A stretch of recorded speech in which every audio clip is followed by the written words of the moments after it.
everyone, and welcome to Milwaukee's Tailgate Brewers podcast, part of the MKE Tailgate Network. This is episode 373. My name is James. I'm joined by Ryan and Paul, and this week we're continuing our annual season preview series. We'll be previewing the NL Central as a whole and making some predictions. If you missed our in-depth pitching and hitting previews the last couple of weeks, you can find those in our archives. They are the two most recent episodes before this, 372, 371. We're doing this on Monday night, St. Patty's Day night. But before we get started, Paul, how you been? James, ask me if my refrigerator is running. Paul, is your refrigerator running? No, it is not running. It died today. We had a guy come out to look at it and declared my refrigerator to be dead. So I spent all day moving as much as possible into my beer fridge, throwing out disgusting food that had melted in my freezer, and purchasing a new refrigerator that will be delivered on Friday. So until then, it's whatever fits in my beer refrigerator that's not beer, and that's very irritating. It was terrible. Ugh. That's horrible. It's not even cold enough to just keep your beer cold outside while you. It's not bad timing for this. Yes, that is correct. Yeah. My parents, they have a chest freezer in their basement of their very old house that they rarely go down. It's just basically overflow storage for, they live on a farm. So, cuts of meats and ice cream from like June Dairy Days celebrations in the La Crosse area. But at some point this last summer, it died, and they don't know when it died. But when my dad went down there to go get the ice cream, there was this pink goo because you couldn't tell it was strawberry ice cream and what was blood from the meat. So it was disgusting and rancid, and gross. It was bad. It was bad. They were lighting candles for like weeks after that just to try to get the stink out of the house. So I guess I can relate to that. Ryan, is your refrigerator running? Is everything going okay on your? Yeah, the freezer is operating, the beer fridge is operating, the regular fridge is operating. It's all good. I was just thinking of when we cleaned up my grandpa's place. He had some chest freezers going back to probably the 40s and 50s. That hadn't been cleaned probably since the 40s and 50s. This was in the 90s, and he was a fisherman, and so he would take his fish and stick his fish into the freezer, and the smells, man, they stay with you. They haunt you. That they do. I feel like some people might be able to like smell that through their earbuds right now and light gag. So apologies for that. We can move on quickly here because we do have a lot to get to. A reminder for those who aren't patrons yet, you can become one at patreon.com/MKE tailgate. $2 a month guarantees you get your questions answered both on this podcast and on reporting as eligible. $5 a month level gets you that perk plus the additional exclusive podcasts, including the Minor League Extra with Ryan and Spencer, as well as Paul's reporting as eligible mini pods. Before we get to the NL Central preview, though, we have more bad news to cover when it comes to pitching injuries out of Brewers camp. Tobias Myers had to leave a start against the Angels over the weekend due to a strained oblique. It's one of those injuries we all kind of get nervous about because you never know how long an oblique's going to last for a pitcher. The MRI results were actually, I guess, better than what the Brewers had expected, which is, I guess, just not the worst case scenario, but he'll still have to start the year on the injured list. And Pat Murphy said that a return in April could be in play. So I guess that's good news, but it does lead to our first Patreon question this week from Price Trozen, who's asking, with the Tobias oblique issue, the Vibes meter took a hit this weekend. Who's the best option for this rotation spot while he's rehabbing? I'm feeling JR-ish pessimistic about the seriousness of the injury. So, Paul, not a great situation because the Brewers realistically have two healthy starting pitchers now in their rotation. If you kind of discount Jose Quintana being a week or two behind schedule too. So, what do you do here? I think you just try to bolster your way through as best you can and maybe get a couple of bullpen games in early. Early is the time when you can do that the best anyway. You tend to have the most off days. You're in that kind of mode where you can ramp everybody up. So that's probably what'll happen until they get things solidified a little bit. But it's not great. Like Tobias is one of their, better pitchers, more reliable pitchers. And I mean, at least it's in spring training still. He might not be ready right away, but missing the beginning is better than missing the end for sure. So it could be worse, but I don't know. Probably see some Carlos F. Rodriguez come up in garbage like that at the front of the season. That's what tends to happen to the Brewers every year at this time. I think, what is this, the anniversary of Wade Miley getting hurt and being out for the year? So that's probably right about there, right? Probably fitting. Yeah. Yeah. Yeah. So wait a second. Okay. So Freddie's fine, right? Freddie's fine. Okay. Savale. Oh, Nestor. Nestor's fine, right? Cortez, yeah. So it's 3. So those 3, and then Quintana is a little bit behind, so maybe not right at the, like, they may have wanted to skip him a start early on and see if they could get away with that early on. Right. And he might not be ready until after the second series, basically. You're going to miss a turn in the rotation based on where he is. I just forgot Aaron Savali exists, as I am want to do. Yeah. That is canon for this podcast. That's how we roll. Brewers Zane Anderson. That is what he is. Yeah. So if you know, you know. Yeah. So yeah, it's not great. I mean, Tyler Alexander probably will be the guy, or Connor Thomas, right? Like, those are the guys who are going to get the chance early on. And it's not what you want, but it's also, as long as this doesn't linger into like May, it's probably okay. I mean, you could skip a lot of guys. When has an oblique ever lingered? So. Yeah, when has an oblique ever? That was my first reaction. Would be we saw the news. It was like, oh, good. I mean, Aaron Ashby's oblique is lingering. He hasn't been able to get back to action, so that's probably looking at the long end. Then. Yeah. So yeah. I wonder what they actually image on those. Whatever. Whatever. It's not great, but it's also, if you're going to have this happen, now is not a terrible time to have it happen. And he's missing, obviously, like 2 weeks of spring training as opposed to 2 weeks of the regular season. You would prefer that. So, okay, we'll go forward from here. But yeah, the depth starts to get challenged quickly if more things start to happen. So fingers crossed that doesn't happen.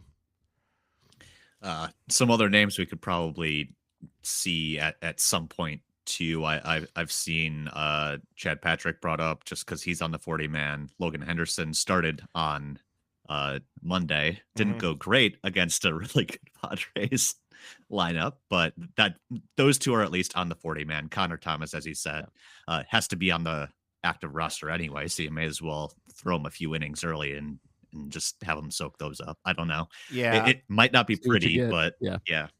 I think, well, and like your idea of like a bullpen game, those two guys could kind of be the bullpen game. Like, both of them go maybe 2-3 innings, and you sort of work it out from there. That could be the way that this goes. It'll be interesting. I did jinx things today. I don't know if you saw this. Steve got on me right away about it.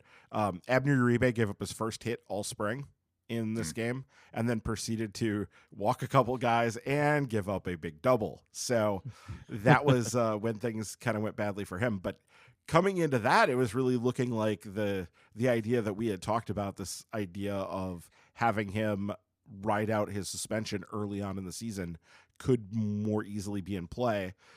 But with this Myers injury potentially taking a guy who could have maybe given them 5 or 6 innings, that becomes a little bit trickier, right? Like, this does make doing something like that a little bit harder, if that was in fact something they wanted to try to do. So we'll have to wait and see how that all shakes out. But it's the options. It makes the options dwindle a bit. I wouldn't be surprised if they still tried to get that in. It is just 4 games at the start. As you guys were saying, everybody's kind of fresh. So you just kind of pray that Freddie and Nestor are able to go deep against the Yankees, which in that stadium, never a sure thing. But yeah, maybe you can just take the pain right away, because otherwise it quickly gets harder, right? As other guys build up their fatigue, may get hurt too. May as well just take advantage of the almost full rotation as much as you can. Yeah. All right. NL Central.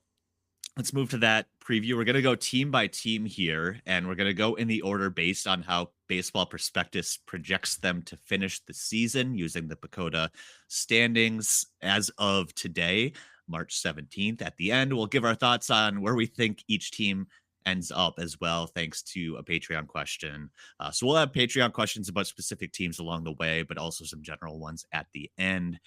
So if we're going by the Pacoda predictions or projections, I should say, obviously that means we have to start with the Chicago Cubs, who finished 83-79 for a second straight year last year, but they are projected for, if you round up, 92-70 this year. They were really unlucky, as Jonathan mentioned when we had him on, and even just looking at their Pythagorean record, it was 88-74, which I believe would have put them in the playoffs, and they were not in the playoffs, thanks to some shaky pitching, bad bullpen, all that stuff. But this year, Pacoda is projecting them to win the division by more games than anyone in baseball but the Dodgers. Kind of I believe it's a clear 10-12 game margin here. So obviously, Pacoda likes something about the Cubs here, Paul. I think it's probably the offense, because adding Kyle Tucker makes that offense look a bit scarier to me. Yeah, exactly. When you add an MVP caliber guy like that, it really goes a long way in strengthening that lineup. So I guess just how scary is that lineup top to bottom now when you look at that? It's pretty scary. Of the top 10 Pacoda projected position player WAR in the NL Central, the Cubs have 5 of them. So with Kyle Tucker easily leading the way, they added a projected 5 WAR player with him to the already annoying Ian Happ, who's basically a 4 WAR player. It gets really tough really quick. Like Nico Horner is an annoying player as well, who for some reason is still good at baseball, even though he's teeny tiny. I tend to forget about Seiya Suzuki, who's also really good. And like Dansby Swanson is kind of, blah at this point, but still one of the better shortstops in the division. They have a really, really good offense. And with regression to the mean, with luck, with Tucker, they're probably going to be pretty difficult to defeat this year. Now, I mean, they don't spend a ton. They're not the Yankees and Dodgers, but they at least went out and got Tucker. I am also worried a little bit about Pete Crow Armstrong absolutely catching fire for the last month and a half last season after basically not being able to hit. He was always a very high-ranked prospect.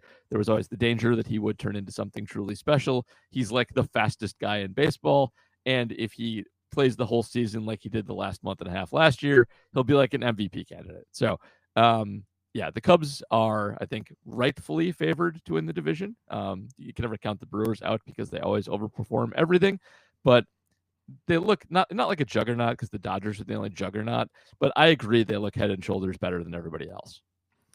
Yeah, I think they're rightfully the favorites in the division. One good thing about Pete Crow Armstrong, and I can't remember exactly what it was and who said it. It was on one of my fantasy baseball podcasts. Somebody was pointing to that late run from Pete Crow Armstrong and pointing something about it was smoke and mirrors. I don't remember exactly what it was, but yeah, they were not pro Pete Crow Armstrong in that, because I was kind of wondering about that. So I'll take it. Yeah, I will take that too, because he is such a good defender. He doesn't need to be very good offensively, and he does have some pop in his bat, but he also might be a guy who like gets on base at like a 270 clip.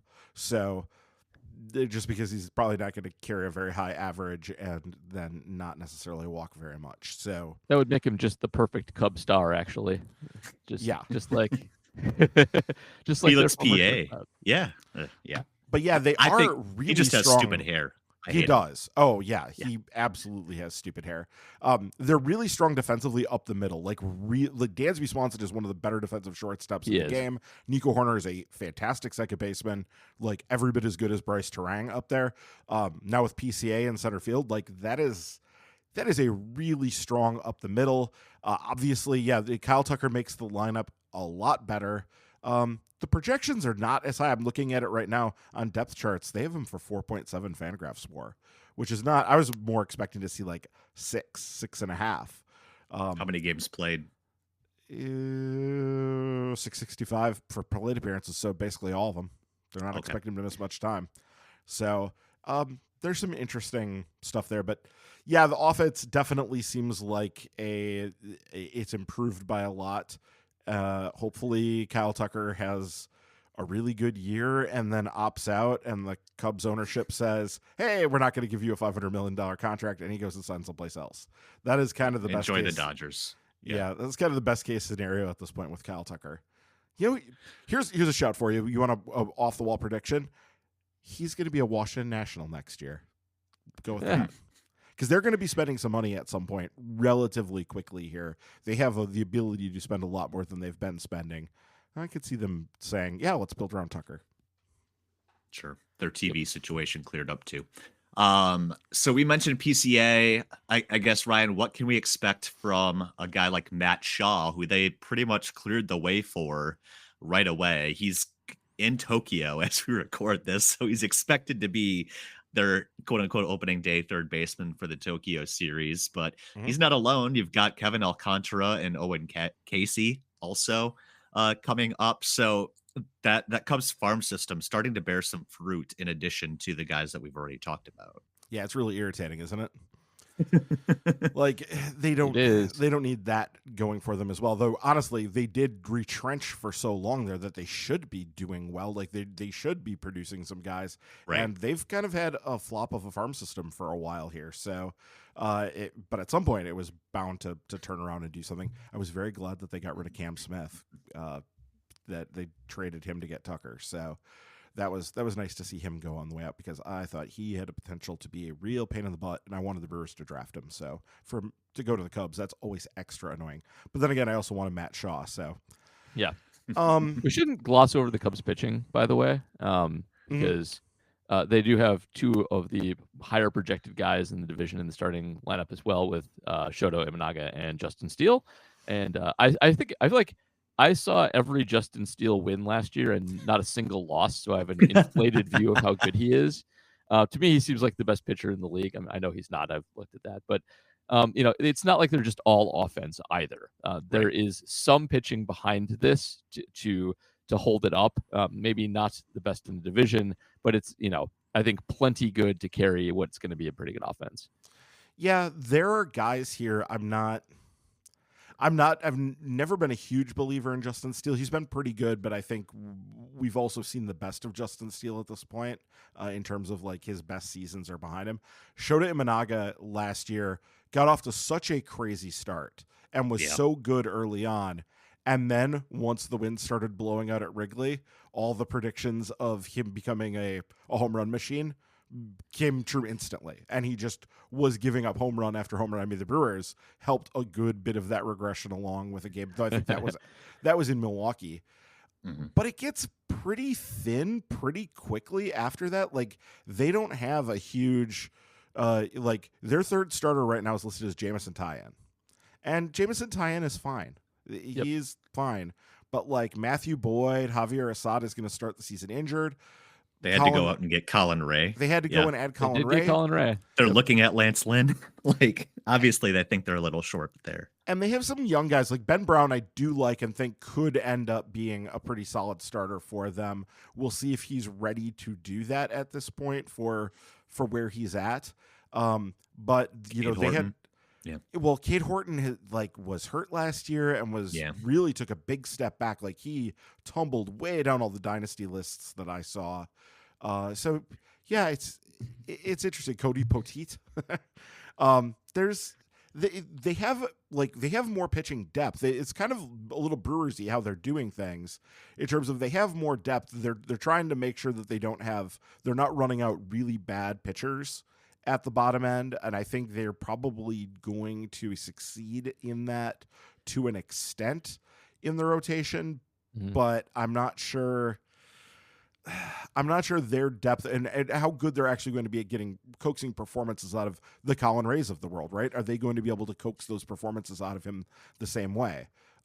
You would think that with the strong defense up the middle, they would at least have a chance, but I don't know. We will have to see, because getting guys to outplay their abilities has not been something the Cubs have been good at in a while. Still some questions in the bullpen too. They didn't do a ton to kind of address the issues that they had there last year.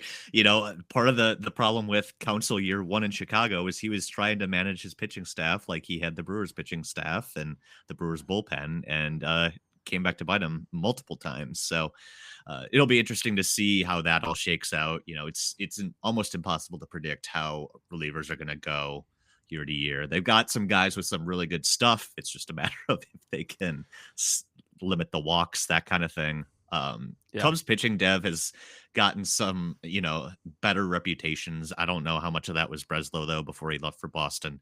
So, they're starting some things, but it might still be a rough patch there with the bullpen as they go forward. Yeah, Porter Hodge is somebody that a lot of people are excited about. You've probably heard that name around town, Paul. Like, people are real excited about that guy. Ryan Presley's going to start as the ninth inning guy. Yeah. But he's getting up there in age as well, and so that's interesting. But I mean, look at some of these guys. Tyson Miller, he was a guy who was, a Brewers will have him pitch for a week and then DFA him sort of guy a few years ago. Caleb Thielbar, he was a Brewers guy way back when. Nate Pearson's interesting. Like, he was a top prospect, but he's also never been able to stay healthy.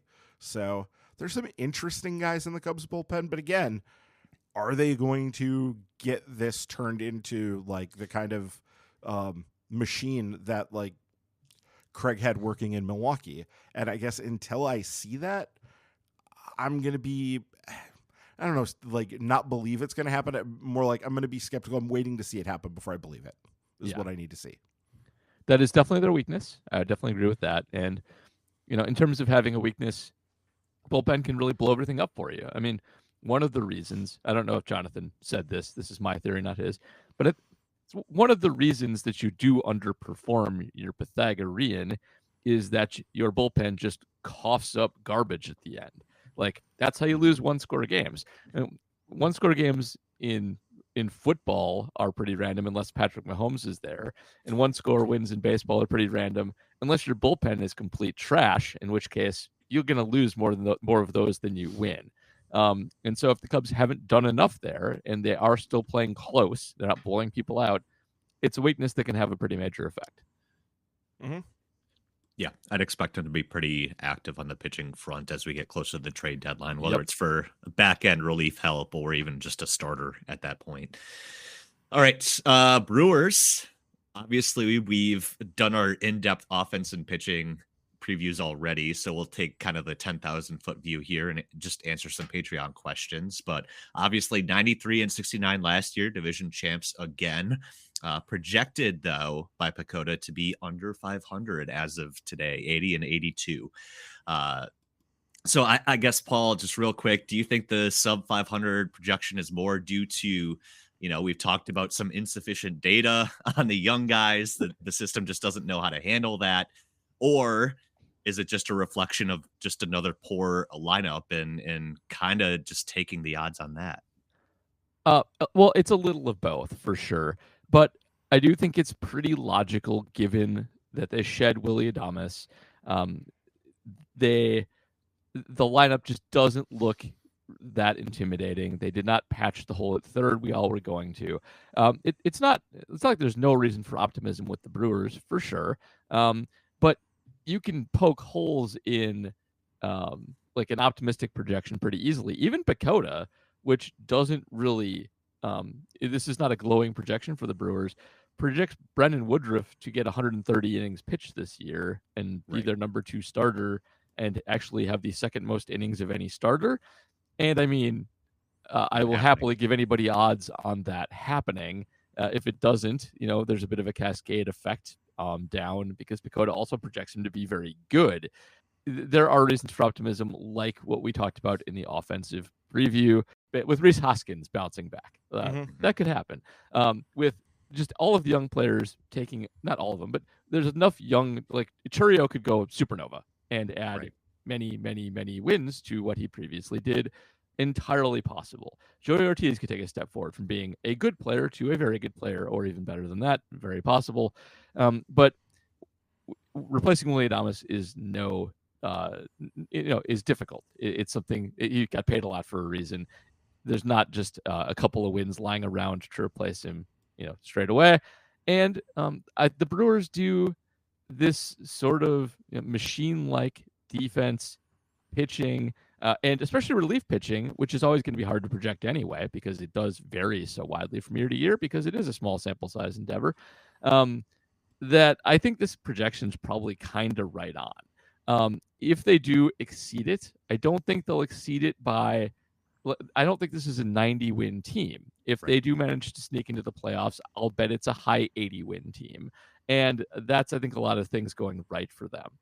I think there's also a halfway decent chance this team, with a few more injuries, could fall off a cliff, kind of. Their defense and bullpen depth will probably keep them from being horrible. But there's a chance this team could score very few runs. So I think 80 is about where I would have them. I think that's reasonable. And there's some best and good case scenarios here for them. But I really wish they would have done a little more in the offseason, a little more aggressiveness to shore up their lineup. And I don't like that they didn't. Yeah, so we've gone over all that. We'll get to the win total stuff in a minute when we get to Jay's question at the end of it. Right. Because the guys in Vegas have a little bit more faith in the Brewers on that than you do, and I tend to agree. So I'm gonna wait on that. One of the things that has struck me this spring that's interesting, because we talk a lot about the fact that don't read much of anything into spring training stats, but the one kind of caveat exception to that is that the strikeout to walk ratios are interesting to me, both on hitters and pitchers. And you can look up and down the Brewers lineup and they're almost all raking, just putting up huge numbers. But some of them are putting up some really, really interesting strikeout to walk ratios that point to some very good swing decisions being made and just some very good overall approaches.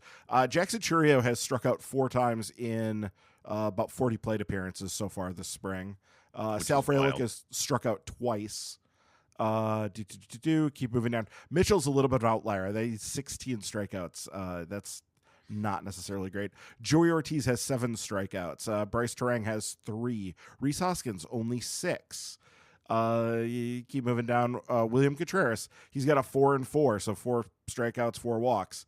You just keep moving down. Yelich is a little interesting. 6 strikeouts and only 2 walks. That bears watching a little bit, but sort of looking up and down the thing, they seem to have locked in on an approach here that is working for them. And obviously the damage that they're doing is you could just look at the OPS numbers and they're basically everybody's raking.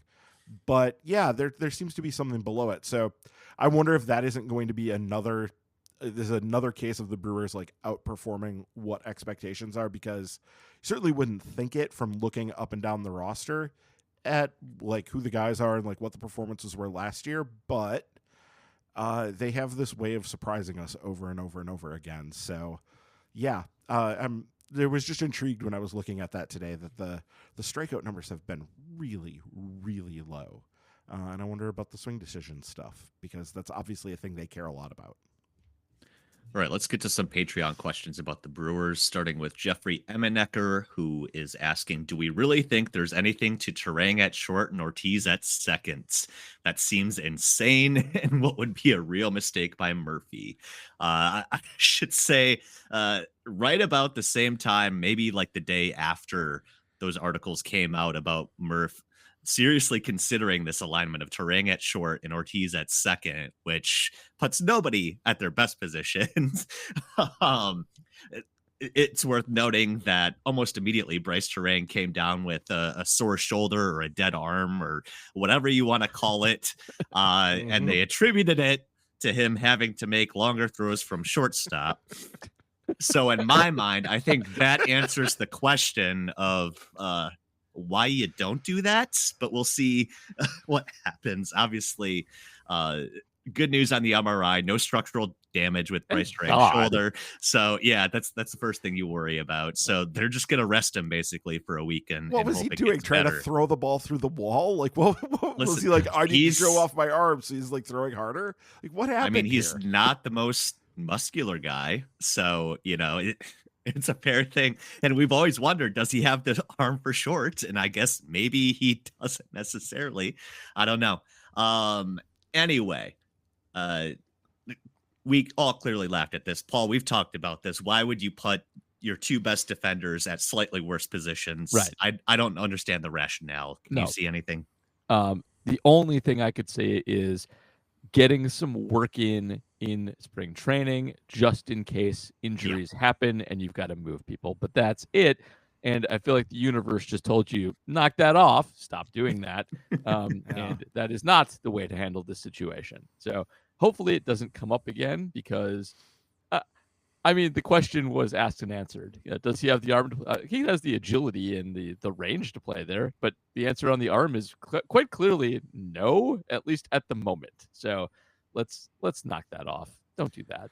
Yeah, well, and there were all these weird rumors that didn't make sense. We kept seeing these like little mentions, like McCalvey said something, and then Kurt said something. It was like, no, they're actually really considering it, because we were like, no, there's no way they would do this. It doesn't make any sense. And then you heard it, and then this news breaks. Hopefully that is like the baseball god slapping them in the face and saying, stop that. Don't think you're even trying that. Just, stop it.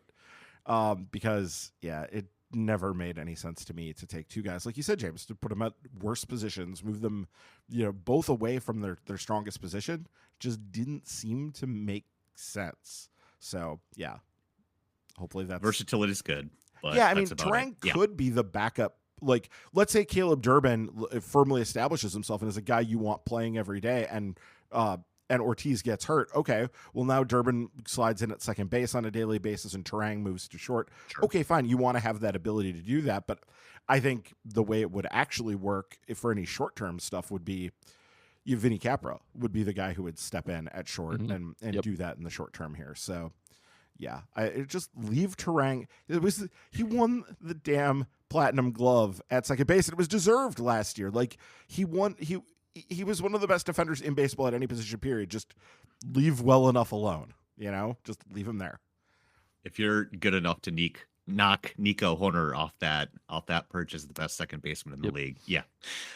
Baseball needs more chest lettuce, asking, will the almost certainly better defense the Brewers will now show at shortstop offset the lack of offensive production? This is sort of an idea I floated in the position player preview, Paul. Obviously, like, the shortstop defense is going to be better than what we saw with Adames, but I guess, how do you quantify that, and how much more valuable is that when you look at the lineup? I mean, it will help, for sure.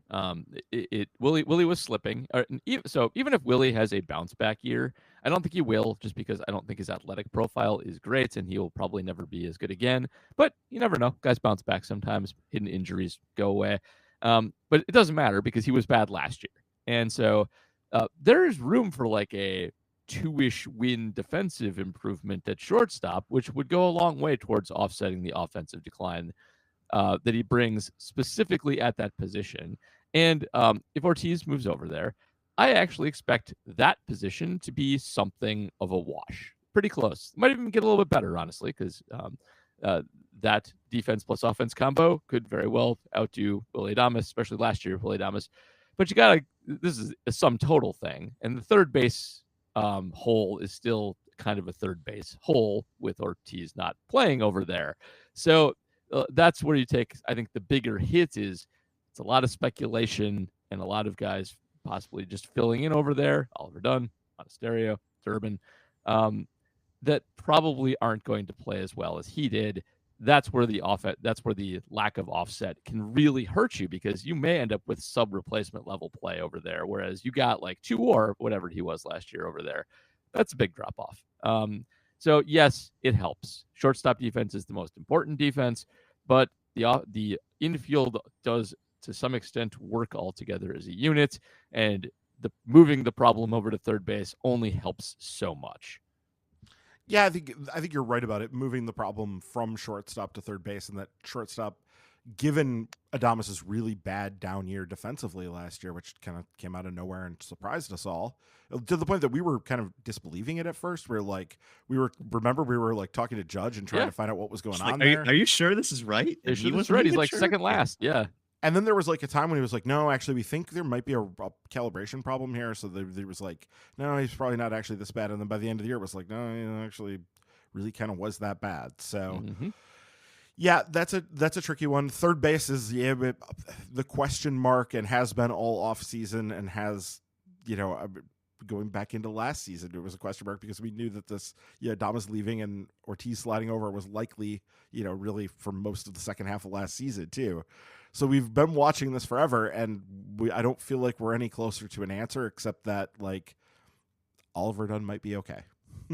We'll have to see. Okay, maybe. Yeah, defensively he can definitely handle the position. I feel pretty confident in that, and I think if you give him say 550 plate appearances, I think he's going to hit you like 20-ish home runs.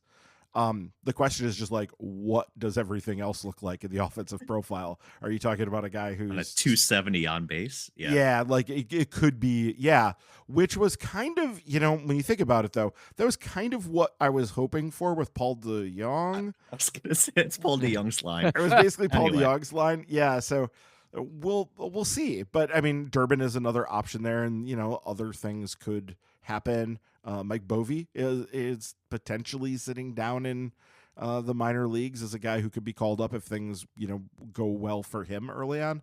They have some alternatives and some places they can go, but I don't know. We'll see. All right.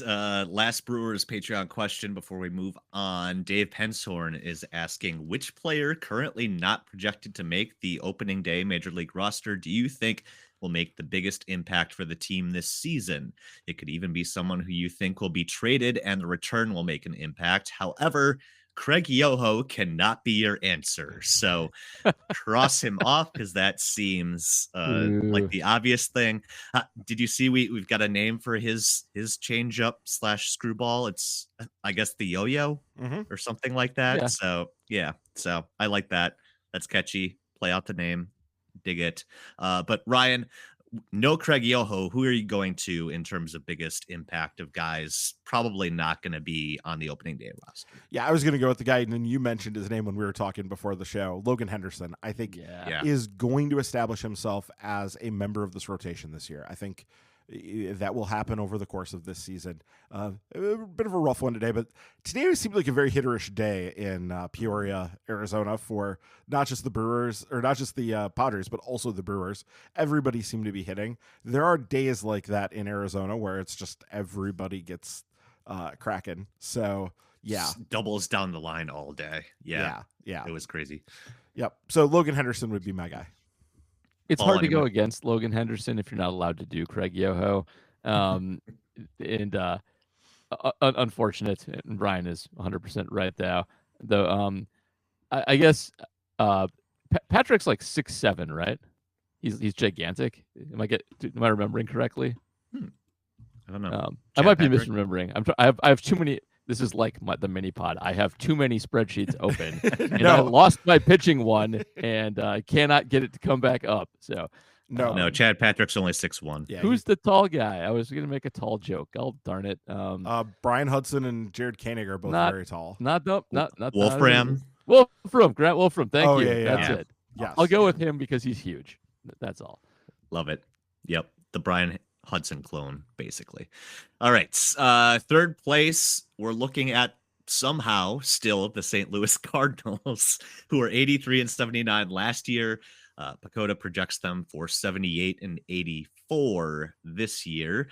And I guess if you're going to give out an award for the most confusing, confounding offseason, usually that's the Colorado Rockies domain. But I would give it to the Cardinals maybe this year, because if you go back to the end of last season, they were basically all but saying out loud that we have to rebuild. Everybody's old and we're getting bad and we have no prospects.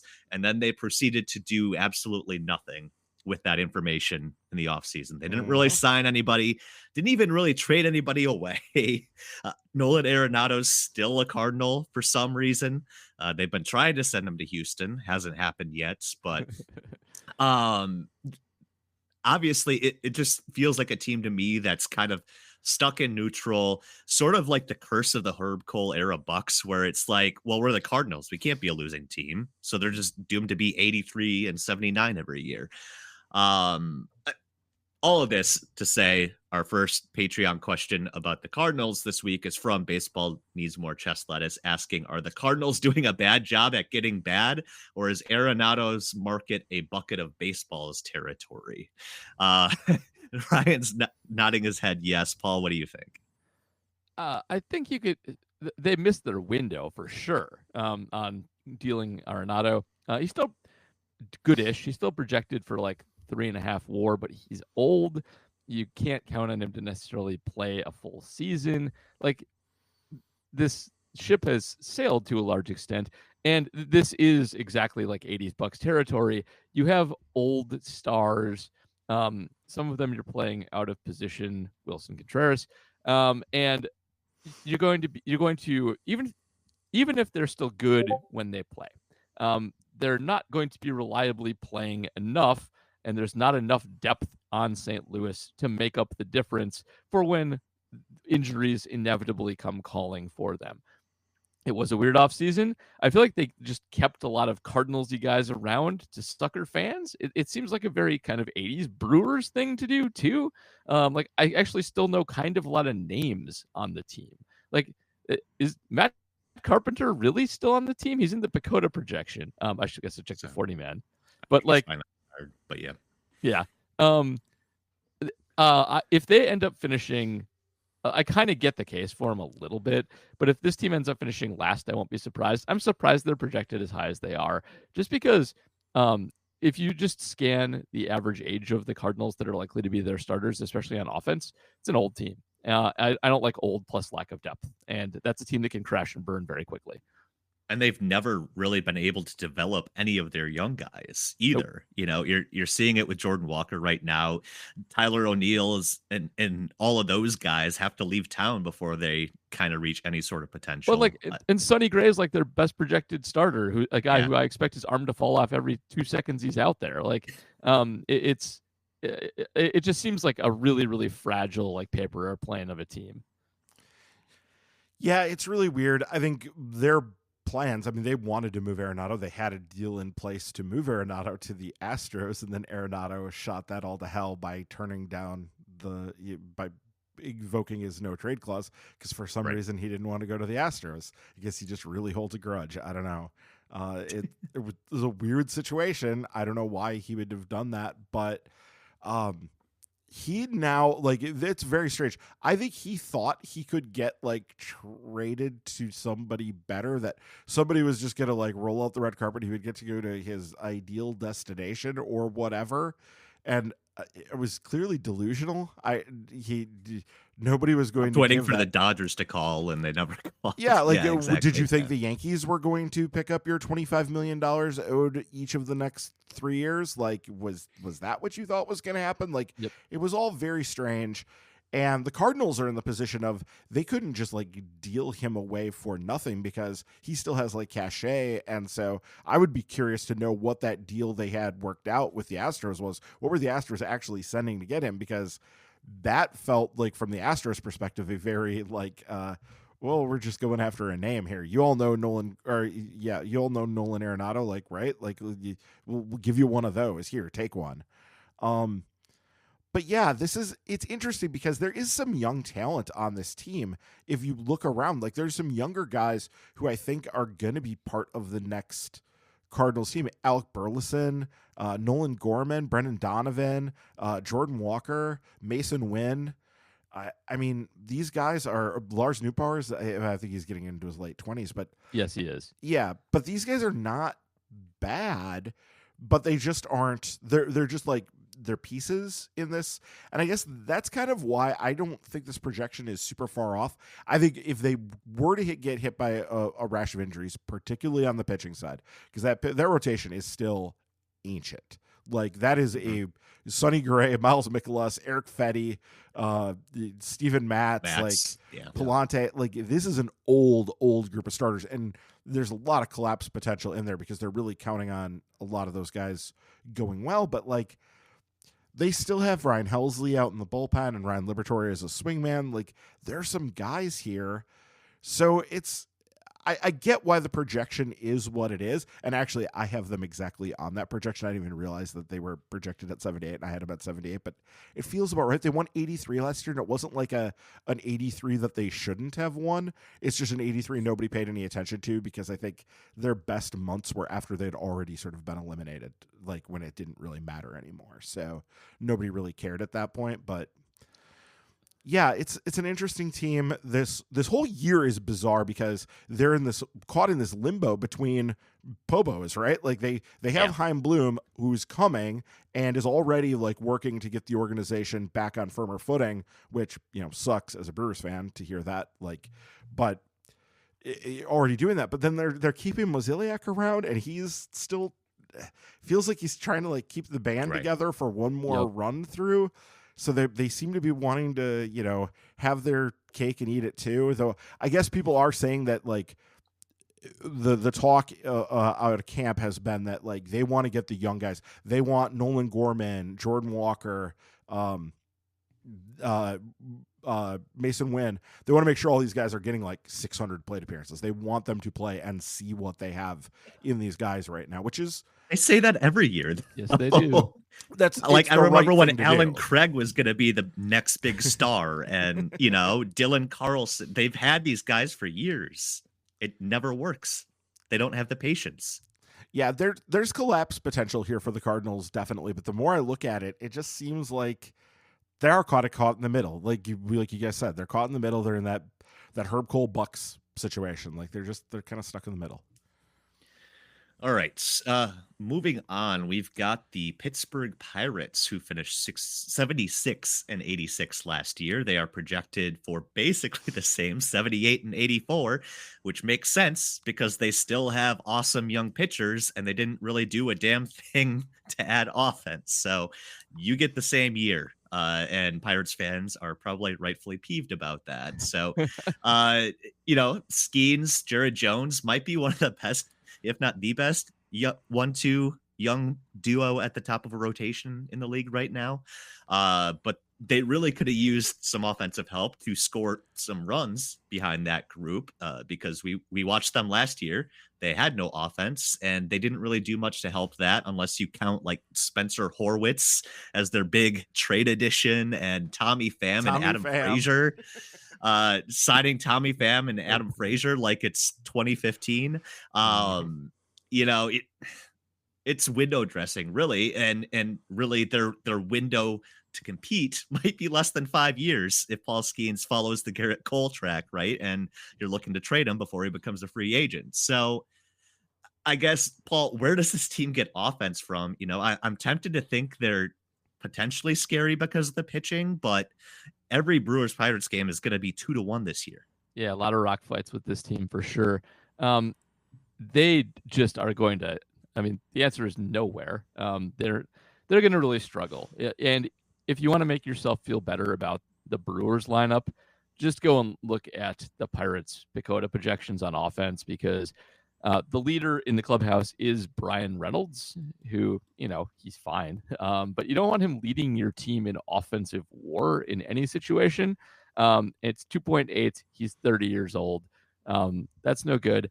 I just wonder with this team if when they were figuring out what they were going to do with their cheap ass ownership, they just were like, okay, O'Neal Cruz and Brian Hayes will be awesome, and we can just fill in around them and don't have to spend very much, and that'll just work. And then it kind of didn't. They just turned into okay-ish, goodish, not terrible, but good players, but not somebody you can build around. They have my least favorite NFL position player in Isaiah Kiner Falefa, who is terrible. But this is one of those sample size things. I have seen that guy make an error in every inning I've watched him play, and it's not like highlights. This is just he's supposed to be a defensive ace. Yes, yeah. I'm aware of that. He can't hit at all, so that is his calling card. He's awful, and I'm glad he's on their team. Andrew McCutchen is one of their most highly projected offensive players. They re-signed him. Yes, they did, and good on them, because Andrew McCutchen's a good guy, and if I were the Pirates, I would keep him around forever. But you don't want him to be one of your better players. So, yeah, this is going to be a team that pitches like mad, that you just hope when you face Skeens you can scratch 2 runs over and win the game 2-1. They're going to be boring as hell. They don't spend enough. There's some guy on their team named Trey Cabbage, and they're going to be awful. Yeah, it's extremely rough for Pirates fans because I can already see what's coming. Because if you look, 3 of their top 5 prospects, like obviously they have Bubba Chandler coming, who's one of the best, if not the best pitching prospect in the game. And Thomas Harrington is also coming this year as well, who's a good pitcher. Like Thomas Harrington is a very, very interesting pitcher. I have been trying to snatch him up in dynasty leagues. Because nobody's talking about him, and I think he's going to be quite good. But 3 of the 5 top prospects, Connor Griffin, Tamar Johnson, and Nick York, are position players. And they all seem like guys who might get there, and if they become star-level players, timing-wise, Nick York probably isn't. Nick York's probably more of a role player, fine role player for them. But like Griffin and Tamar Johnson have some star upside to them. But by the time they would actually get to that point, would be just about the time that Cruz and Skeens are exiting stage left, right? Mm-hmm. Like their timing on this is they're never going to get this all to line up because their ownership is. Like, that's what bad ownership actually looks like. Like, the Pirates ownership, that is what bad ownership really looks like. And they're terrible, and they're just cashing checks, and there's not much of anything anybody can or seems to want to do about it. And it just sucks for Pirates fans. It really sucks for Pirates fans. I didn't realize O'Neal Cruz had 3.5 Fangraphs WAR last year. Nice bounce back year from the injury. Obviously, not going to hit for a high average, and his WRC plus is only 110. But talk about easy power. I feel like every time I see a Pirates highlight, it is O'Neal Cruz thinking he like flew out to left field, and it's a Titanic home run. Brian Hayes locked up long term, but really struggled last year. Mm-hmm. Hopefully, they really need him to bounce back and be a 3-WAR player again. Yeah, he just has never hit the way that they thought he was going to. Nope. He's a great his 23 defender. Was fine. Yeah, his 23 was fine. Fantastic defender. But yeah, not an impact bat either. Yeah. All right. That leaves us with the Cincinnati Reds projected to be in last place in this fairly open division. They were 77 and 85 last year, projected to actually get worse, 75 and 88. And I guess it feels like the Reds have been 1 year away for like 4 years straight now. Keep waiting for them and that young group of talent to kind of burst out. Ellie had a fantastic year last year, got some MVP votes, but same old story with them. It's like, do you have the pitching? And Ryan, I know some pitching might be on the way, but is that enough to really get them out of the basement here, do you think? Yeah, I don't think they're going to finish in last place in this division. I really don't. They're a very interesting team. This offense obviously can bang, and Matt McClain missed all of last year and is coming back and should be pretty good. Don't forget they added Gavin Lux, so that's more depth that they have in terms of their lineup. Guys like Spencer Steer and Christian Encarnacion Strand have the potential to hit for a ton of power, especially in that idiotic little ballpark they play in. And I still don't understand the Heimer Candelario thing. Never made sense from the moment they did it, and now it's like, okay, so now you're kind of stuck with the guy, and you're paying him so much money that you're not going to actually bench him, even though you probably have better internal options. But I think they're going to score a lot of runs. I think they're going to score a ton of runs. The question is going to be, what can the pitching actually accomplish? And honestly, I don't love, like, Brady Singer was not the guy you want to bring into that ballpark. Bad profile. Yeah, like, just do the Ned Yost thing and pitch him on the road, and like, don't make him pitch at the small park. Like, just don't do that. But honestly, there is some depth here. You start looking at it. They brought in Wade Miley, who's recovering from things. Nick Martinez is their 5th starter. Like, Nick Lodolo is in there, who I think is fairly decent. And like, I agree with that one. Like, this is actually Brett a fairly deep, and then Louder is coming, and Chase Burns, probably not this year, maybe for a cup of coffee at the end of the year, but he's coming too. And then they added some guys. Taylor Rogers, they added to the bullpen. Alexis Diaz had a down year last year, but I think he's better than what he was last year. They seem to have some ideas in the bullpen for what they can potentially do. I think this is a pretty decent team, but I'm going to wait for my real response for that question. Yeah. Also worth mentioning, the big offseason addition for them for a while was just hiring Terry Francona out of pseudo retirement to be their manager. So obviously when you get a big name like that, you're going to make some headlines. He's had success in similar situations, in Cleveland, but it's a manager, right? Yeah.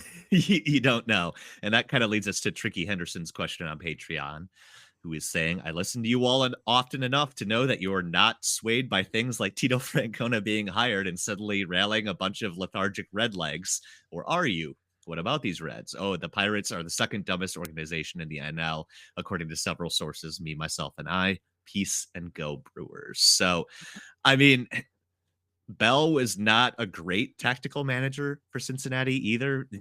Maybe you can talk yourself into Tito, like getting these young kids to perform. I don't know, Paul. It's a manager, whatever. No, nobody knows. And I think he's a good manager, but it's easy to quantify like counsel because he just implements great tactics if they're given to him. And when he was the Brewers manager, was good at putting them all in the right place and keeping them happy. It's harder to do like clubhouse chemistry stuff. And it's hard to project anyone, especially an older manager, as a major upgrade tactically. So clubhouse chemistry is real. It does matter, but there's no way at all from the outside to make any kind of educated projection as to how or what it will actually do, or if it was even bad for the Reds last year. It's entirely possible that they're all just kind of bad and it wasn't the manager's fault at all. I don't think that's the case. I actually agree with Ryan. I think they will overperform this projection quite a bit. If this is, I think, the team in the Central, where if I was a fan, I would be making the Pacoda hates us statements and jokes because they really seem to kind of hate the Reds to an extent that I don't think is justified. There's not a player pitching or hitting projected over 3 WAR. I think you can reasonably project quite a few of those, honestly. There's guys coming. There's a farm system behind this. There's depth. Like I could see them being halfway decent with some pretty good upside if a couple of things go right for them. So manager being maybe one of the things that is a catalyst for that. We just, I'm not going to project that to happen because that's a stupid thing to do. Yeah, I want to be a little careful about this because I don't want to take it too far, but I think... Well, I don't think they're the best team in the division or anything, but no, I don't think they're last. Yeah, no. Oh, neither do I. And we'll get to that in a minute. But no, I want to be careful about what I'm about to say because I think it's almost the inverse of this, but I'm not 100% confident in that. Let me make the point here. So it's not so much that I think Terry Francona is going to like turn them into a juggernaut. I kind of wonder, would Terry Francona have taken this job if he didn't see a lot of potential here and think that this was a thing that could really work? And I sort of think not. I don't know. Maybe he was just itching to get back out there and was willing to take whatever job came for him. So maybe that is possible. And that's what my hesitation in this is that it is a good situation. It is a good situation. It's a young team. And I think he can bring a level of professionalism and experience and just like, hey, I've been there before. I've been to the World Series a bunch of times. I am a proven guy, and like the players, guys like that get a lot of respect in the clubhouse. He is immediately going to have a gravitas and a leader of men thing for him that he'll have going that Bell just didn't, like because of the accomplishments that he has and all of that. And I think he's just generally a very smart, very good baseball guy. And so I think he's going to do that, but it is hard to know tactically, like if he's going to be able to squeeze more out of them or whatever. They've had DJ, they've had Derek Johnson for a while as their pitching coach. Like he's been there. And it's a real tough thing for him. Leaving Milwaukee in the situation Milwaukee was in, where he had this conveyor belt of pitching coming, to go to Cincinnati to have to work around that ballpark. was definitely a choice. He must really love his family because that's apparently why he did it. So, good on him for doing the that. Ohio Valley, yeah. So, yeah, I think this is not a last place team. I really don't think this is a last place team, but we'll get to that in a minute. Yeah, let's get to that. Jay Google asking on Patreon, since Paul is in Illinois and Ryan is near a Potawatomi casino, what are we thinking on the over-under of these projections? So I'm not sure, Ryan, if these are the actual Vegas numbers or if Jay's just putting over-unders on it. But no, these are some of the numbers that I have seen. You could get these numbers a little bit different, but yeah. Sure. All right. So I guess in terms of predicting just win totals, let's start with the Cardinals because that's who Jay lists first. The Cardinals over under, Paul, 76.5 wins. What do you think? So their Pacoda projection is better than that, but I'll take the under anyway. I do. They're not entirely like without some potential in St. Louis, but I think there's much more of a chance of some level of collapse on that team. That they rely on old people for offense. I don't think they're the best run at the moment. Maybe in the future they will be again, but I'll take the under on the Cardinals and, curse us all. Yeah, this is really, really close. I have them at 78, so I'll take the over, but I mean, it's just barely. They are just slightly, and it wouldn't surprise me at all if they were, 72, 73. If things go badly for them, hell, if they actually pull the ripcord and say, okay, we're actually going to trade away guys. Maybe Nolan Arenado decides, no, actually this sucks. I don't want to be here anymore. July fire sale. Yeah. You don't need Helsley. You don't need Sonny Gray. You don't need all of these guys. Maybe some of that does happen. So I could see there's a more downside here than there is upside for sure. But I'll just take the slight over on it. All right. Brewers, Paul, if I were to give you 82.5, I know you said the projection seems right, but 82.5, is that kind of inching towards your high-end projection? You said mid-80s. I think 80 to 82 is about right. If forced to put money on them, I would probably take the under on 82.5, but I would prefer not to make this wager. I think that's about right. Yeah, I've seen it as high as 83.5, and that's kind of the number. I think it makes sense. And that, Vegas is definitely starting to price in because, honestly, at this point, Pacoda has them almost closer to 79 wins than 80 wins. Yeah. And, there's, a 4 or 5 win gap between Pacoda and the Brewers, and it's on the positive side. Vegas is definitely counting on the fact that Milwaukee outplays their projections. Vegas is now pricing this in.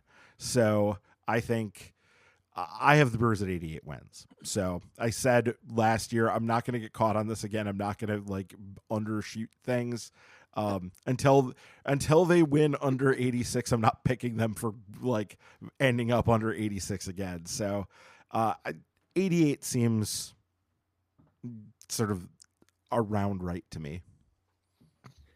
Yeah, I think they probably end up mid 80s in the playoff picture again, 84, 85 wins would get you into that third wild card. So I'd take the over, but there's so many questions.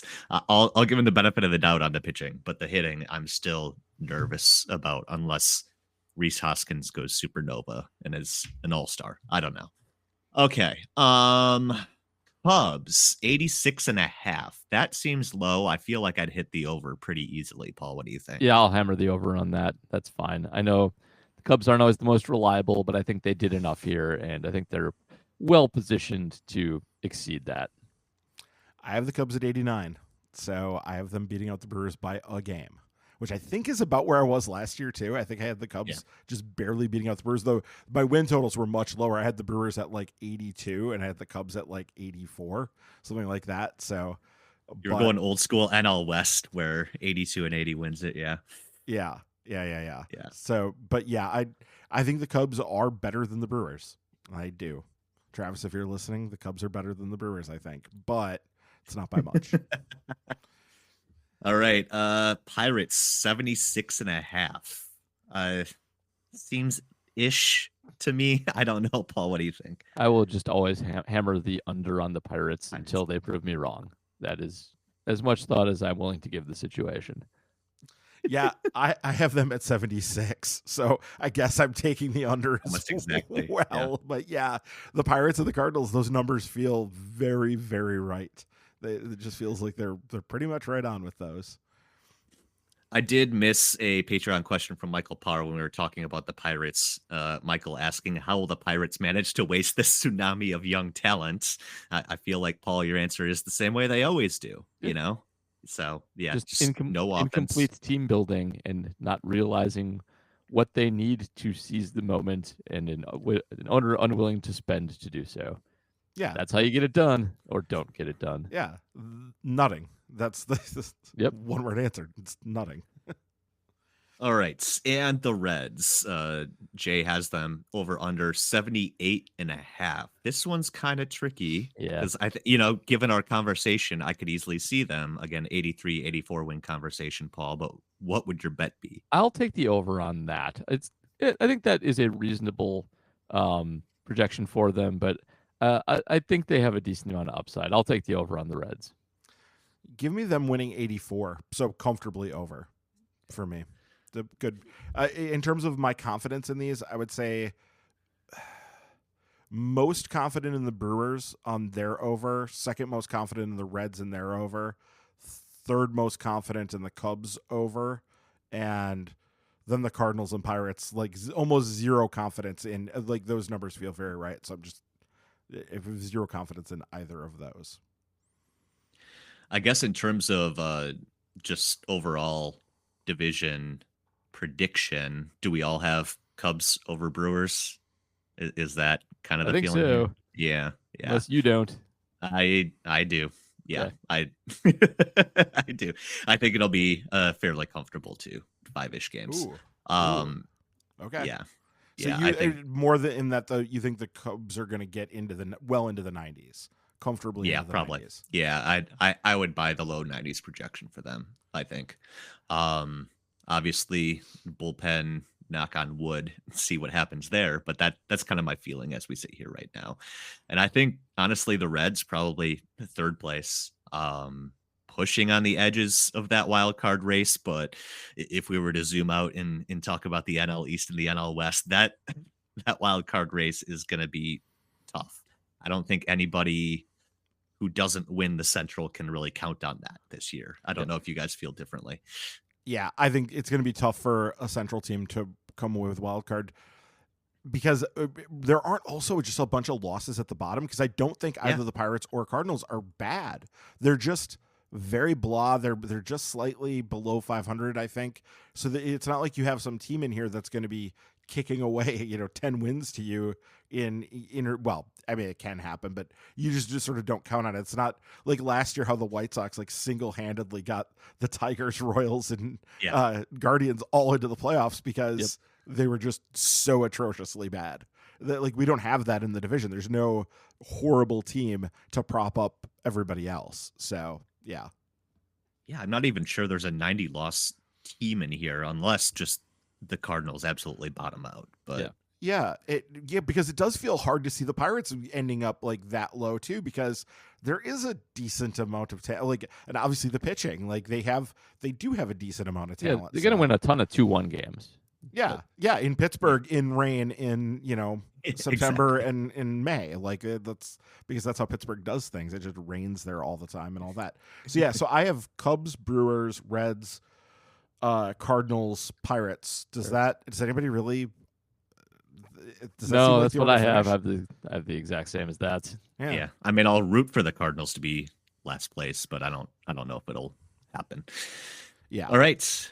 A couple more Patreon questions just about the division as a whole and where the Brewers stack up before we wrap things up this week. JVT is asking, if you built a starting 9 from just the NL Central, who makes the team at each position? I don't know if it's easier to go position by position or just kind of rattle off names. Paul, what do you think? Let's do position by position. Just, I feel like otherwise this will get confusing.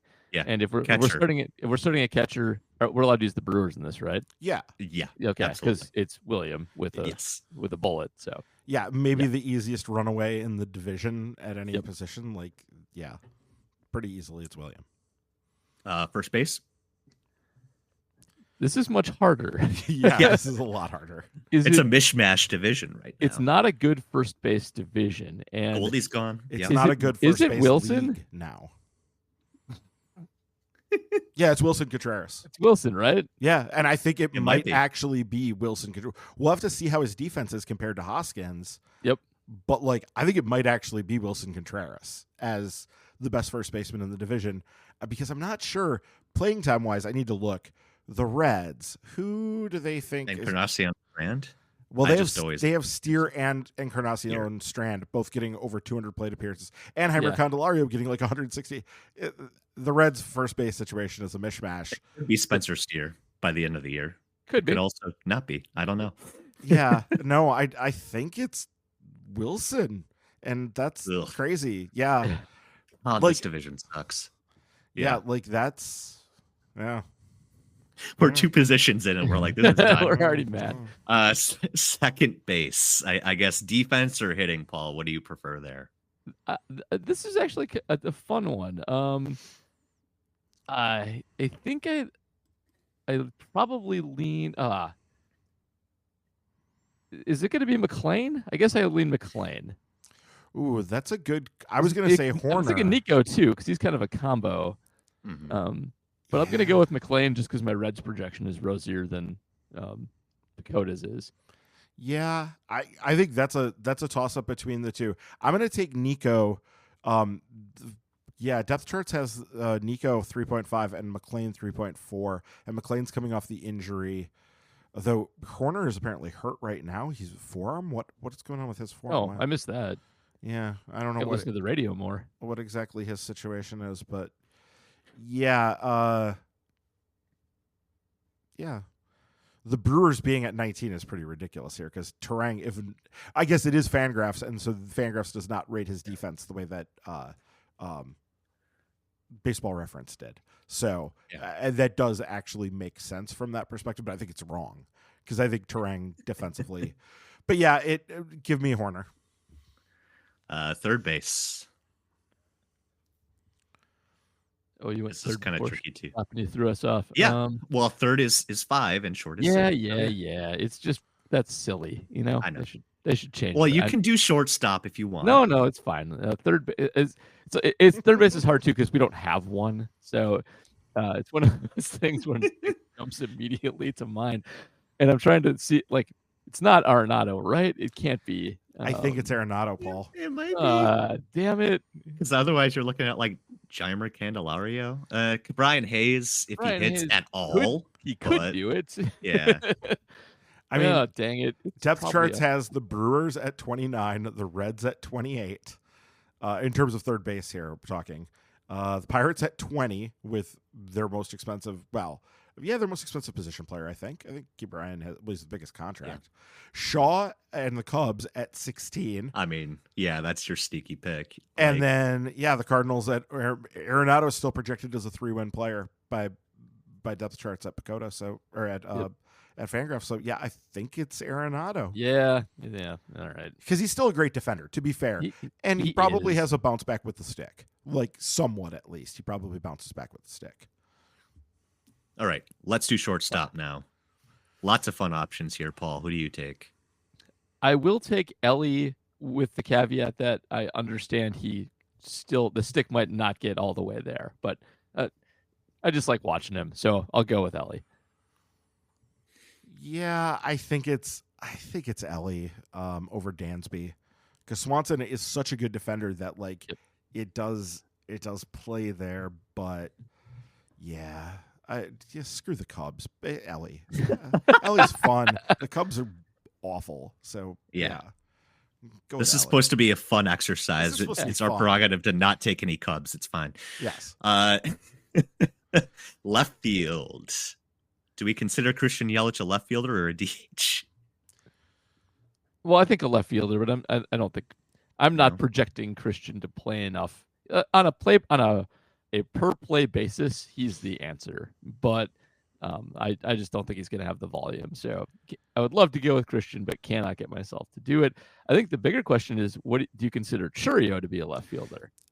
So this is where I was going to point out, because Churio is so he's listed as having the most plate appearances for the Brewers in left field at 441, and Yelich second most at 210, because they're projecting him for more at DH, and that combination would make the Brewers the sixth best left field in baseball, and that's nuts. number one in the division. So I think I'll give you Churio. Churio / Yelich in left field, I think, makes this okay. Cardinals, though, are next behind them with Nootbaar and Burleson.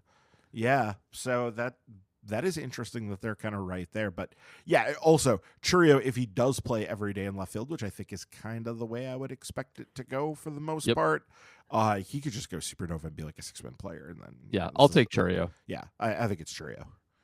Yeah, your other options are like Ian Happ.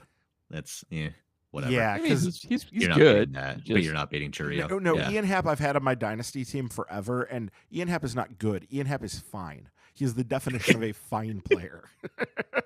Because I have been sitting there for years going, this guy's a Cub and he should be murdering me, but instead he's just like, he should be making me unhappy as a Brewer fan, but happy as a dynasty owner, and he hasn't. And for some reason he's still on my team. I don't know why. It's stupid and pointless. What did we call Aaron Savali the other week? Was it oatmeal? Ian Happ's oatmeal too? Yes. Yeah. Well, Ian Happ's better than oatmeal, but and they also have Seiya Suzuki, who could get some left field run as well behind there. So true. I think he's mostly DH, like Yelich. But is this like the best position in the division? It might left be field, because they would. Depth charts has the Brewers 6, Cardinals 7, Cubs 8. And then, I'm scrolling. Keep scrolling, because Tommy Pham's projected for 50% of the Pirates left field. Reds at 25 and Pirates are at 30. There's the dividing line between the good and the bad in this division. Center field. O'Neal Cruz, notably, moved full-time to center field. He did. I'll go with I'm PCA on this. Yeah. Yeah, if I had to take an individual player here, it's PCA. If I had to take a conglomeration of players, it's the Brewers. Brewers center fielder. Well, I mean, taking the Brewers center fielders is taking like 8 guys. So but they're like all great defenders, and Garrett Mitchell might be very good.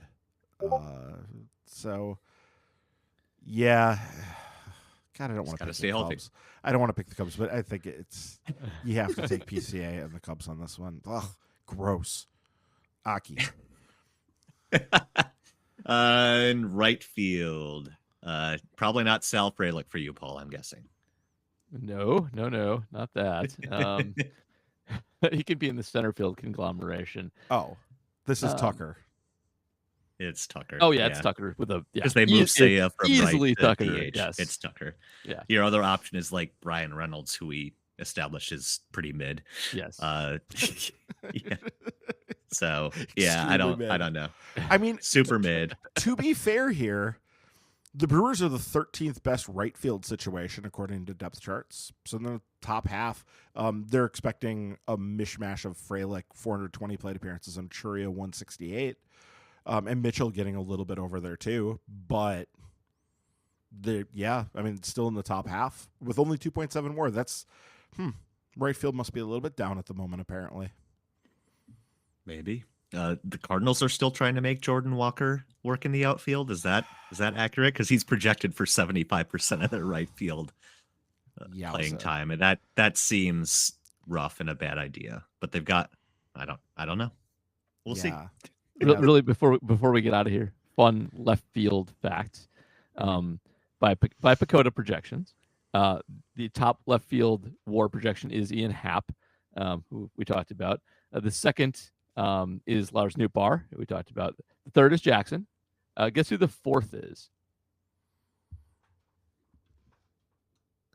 I'll give you like 3 seconds. I'm asking because it's funny. I will give you a hint. It's a Brewer.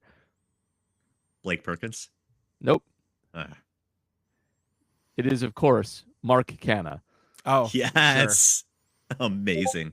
Yeah, not an outfielder anymore, I don't think. Nope, probably not. No. Do we want to do a starting pitcher real quick, just to round out the 9?